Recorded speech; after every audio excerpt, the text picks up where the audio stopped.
Hello বন্ধুরা, কেমন আছো? আশা করি সব ভালো আছো। আজকে আবার একটা নতুন রেসিপি নিয়ে আসছি, দেখবে রেসিপিটা। আজকে কুঁদরি ভাজবো। তার জন্য কুঁদরিগুলো দেখো পিস পিস করে কেটে নিয়েছি, কেটে ধুয়ে নিয়েছি।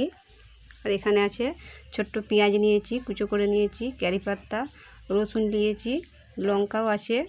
ঝালটা তোমরা যেমন ঝাল খাবে তেমন দিবে। কেমন করে ভাজছি দেখবে, চলো আমার সাথে পুরো ভিডিওটা। কড়া বসিয়ে দিয়েছি, তেল দিয়ে দিচ্ছি।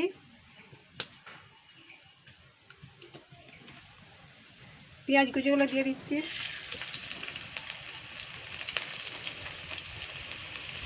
রসুন লঙ্কা দিয়ে দিচ্ছি একসাথেই, কারি পাতাগুলো দিয়ে দিচ্ছি, ভালো করে ভেজে নেব।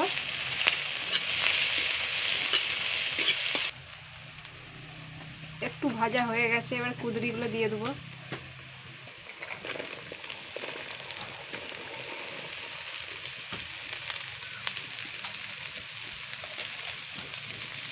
একটু হলুদ গুঁড়ো দিয়ে দিচ্ছি, স্বাদ মতন নুন দিয়ে দিচ্ছি,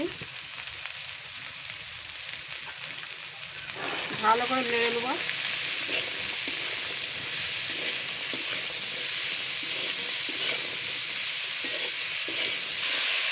এটা 1 মিনিটের মতন ঢাকা দিয়ে দেবো।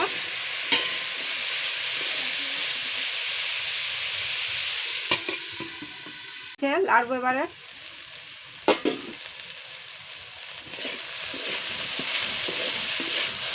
এরকম করে ঢাকা দেবো, লাড়বো 1 মিনিট করে। পানি দেওয়া চলবে না।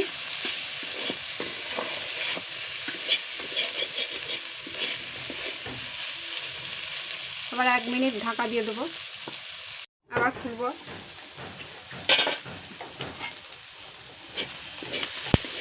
এরকম করে নেড়ে দেবো।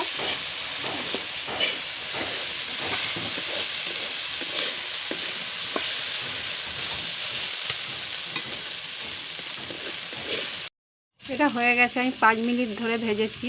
এটা হয়ে গেছে। আমি খুব লাল লাল করবো নি, তোমরা পারলে লাল লাল করতে পারো। এটা হয়ে গেছে। এ দেখো বন্ধুরা, রেডি হয়ে গেছে কুঁদরি ভাজা। এরকম করে বানিয়ে দেখবে, খুব সুন্দর লাগে খেতে। ভিডিওটা ভালো লাগলে লাইকও করে দিবে, শেয়ারও করে দিবে। আবার অন্য ভিডিওর সাথে দেখা হবে। সবাই ভালো থাকবে।